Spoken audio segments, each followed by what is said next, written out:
بسم الله الرحمن الرحیم. سلامونه او وخت په خیر. تاسو خبر یاست چې په سیمه کې د امریکا او ایران د جګړې نه وروسته چې ډیر جنجال په هرمز تنګي باندې دی او دغه تنګي څخه د تجارتي کشتیو پر تګ راتګ باندې دی. اوس تازه د سعودي عربستان او د یمن د حوثیانو ترمنځ د جنجال د بیا پیلېدو سره حوثیانو ګواښ کړی دی چې دوی به باب المندب وتړي. باب المندب یو له اساسي تجارتي لارو څخه دی چې سور سمندر، اروپا او همدارنګه د تیلو یا انرژۍ د انتقال یوه لویه لاره ده چې تجارت ورسره روانه ده. که چیرې حوثیان دا لاره د سعودي عربستان پر مخ وتړي او داسې معلومیږي چې تړلی دی او په ځینو کشتیو برید هم کړی دی، نو دلته یو تازه اړخ پیدا کوي. تازه اړخ دا پیدا کوي چې اوس پاکستان په دې برخه کې حوثیانو ته ګواښ کړی او ویلي دي چې دا کار دوی ته د منلو نه دی او دا کار د نړیوالو قوانینو خلاف دی. پاکستان ولې دا ګواښ کړی دی؟ پاکستان ځکه چې تیر کال پاکستان سعودي عربستان سره یو دفاعي تړون لاسلیک کړی. اوس دا دفاعي تړون له مخې باید اقدام وکړي او د دې ترڅنګ په خپله پاکستان هم د تجارت په لحاظه چې دی دلته متضرر کیږي.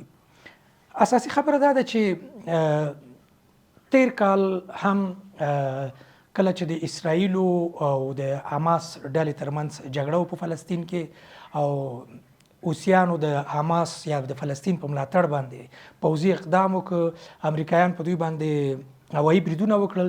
بیا حوثیانو په هغه وخت کې باب المندب تړلی و او تجارتي کښتۍ چې د دوی ته نامطلوبه ښکارېده په هغوی باندې بریدونه ترسره کول.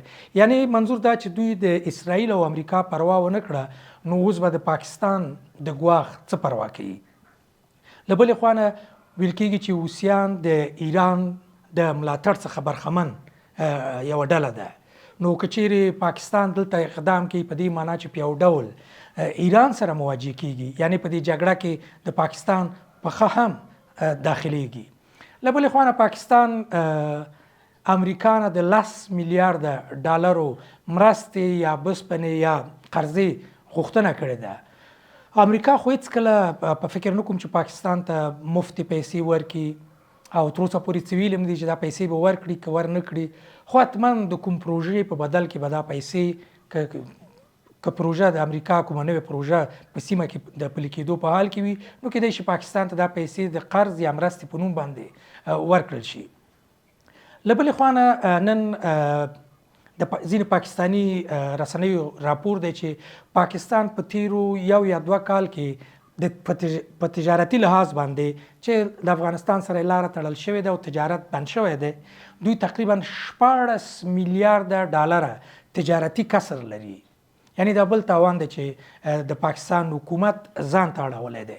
سمه ده د تورخم یا بولدک لارې په تړلو سره به موږ افغانانو ته افغانستان ته به هم تاوان رسیدلی وي، خو موږ بدیلې لارې لرو او دا لاره موږ نه وه تړلې، بلکې دوی د سیاسي فشار په توګه باندې تړلی وو. اوس تر ټولو ډیر تاوان هم بیرته خپله پاکستان او په خاصه توګه دغه سیمه کې پراته عام خلک دا تاوان ګالي.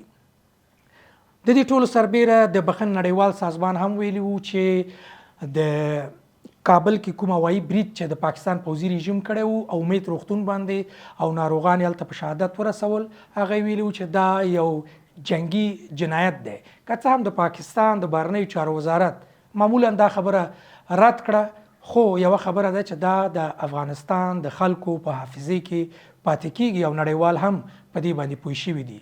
البته دغه مسایل چې موږ یادوو، د پاکستان عام خلک په خپله د پوځي رژیم یا حکومت نه ډیر زیات په تنګ دي. زموږ ډیر زیات داسې شناخته خلک دي یا خبریالان دي کله ناکله د اوضاع په اړه باندې ورسره خبرې کوو، هغوی په خپله وایي چې موږ نه پوهېږو چې دا پوځي رژیم زموږ هیواد کومې خوا ته روان کړی. له بلې خوا نه په خپله د خیبر پښتونخوا د اطلاعات وزیر شفیع جان وایي چې 80% خاوره د بلوچستان چې دی له واکه وتلی او بلوچانو سره دی او باقي 60% نور چې دی هغه په ګډ وډ حالت کې دی. همدارنګه نن ما یو بله ویډیو ولیده چې هغه خلک چې د کوټې څخه کراچۍ ته ځي او د هغوی نه غوښتنه کړې وه چې په موټرو کې ځان سره موبایل او سره زر مه راوړئ چې په لاره کې مخ پټې غله دي، حتی وړوکی موټر یا څه پیسې موبایل هر څه چې وي دا دغه کې، یعنې دا لاره په دې شکل باندې نام نه ده. نو پاکستان هر څه په خپله په ځان باندې کړي دي او د دې هر څه تاوان کېدای شي د پاکستان ولس ته پاتې شي. تر بیا د خدای په امان.